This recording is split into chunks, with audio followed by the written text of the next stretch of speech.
శ్రీశైలం బ్రహ్మోత్సవాలకు మల్లికార్జున స్వామిని మస్తు మంది భక్తులు వచ్చి దర్శనాలు చేసుకున్నారు కదా.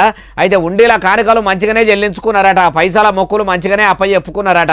ఈ తేప గల్లాపేటను మొత్తం బోల్రిచ్చి లెక్కలు కడితే ఎంత పైకం వచ్చిందే బాలన్న అంటారా? అన్ని ముచ్చట్లు నేను చెప్తా పండి. అగో చూసినరా, శ్రీశైల మల్లన్న స్వామికి భక్తులు బంగారము ఎండితోని మొక్కులు అప్పచెప్పుకున్నారు. అవి మొత్తం ముంగడ పెట్టుకొని ఎండికి ఎండి బంగారంకు బంగారం తీసుకుంటా ఏరు చేసుకుంటా లెక్క పెట్టే పని ముంగటేసుకుర్రట. అటు పైసల కట్టలు కూడా మడత పెట్టుకుంటా మిషన్ల పెట్టి లెక్క కట్టే పనులు కూడా ఆఫీసర్లు సురువు చేసిర్రట.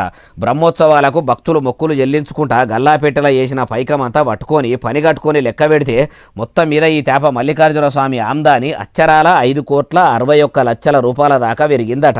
అయ్యా సీఎం చంద్రాలు సారు, మరి శ్రీశైలం ఉండి పైకమును తీసుకుపోయి మీ కూటమి సర్కారు గల్లాపెట్టెలా నింపే పరిగిట్లా పెట్టుకుంటాం అనుకుంటే మొదల ఆలోచనను మనసులకు కూడా రానియకుండ్రి. ఉదిక్కు శ్రీశైలం గుడికాడికి వచ్చిన భక్తులకు సౌలతులు సక్కదనంగా లేవని మస్తు అవస్థలు పడ్డారు. బ్రహ్మోత్సవాలకు వచ్చిన భక్తులు పడ్డ తిప్పలైతే భక్తులకు కాదు కదా, ఇంకెవలకు కూడా రావద్దు, అన్నిగానం అవస్థలు పడ్డారు. కాబట్టి ఇప్పుడు గుడికొచ్చిన ఆమ్దానితోనే ఆలయంలో సౌలతులు మొత్తం సక్కదనంగా చేసి భక్తులకు ఎసొంటి తిప్పలు కాకుండా అన్ని ఏర్పాట్లు చేస్తే ఏపీల కలియుగ దైవం కదా కొలువుదీరిన తిరుపతిలో ఉన్నట్టే ఇప్పుడు శ్రీశైలంలో కూడా చిన్న తకిలీవు లేకుండా కొలిసినోళ్లకు కొంగు బంగారంగా మల్లన్న దేవుడు మంచిగా చూస్తాడు అని మందికి కూడా అవస్థలు ఉండయని వస్తారు అంటున్నారు ఈ ముచ్చటిన్నోళ్ళు.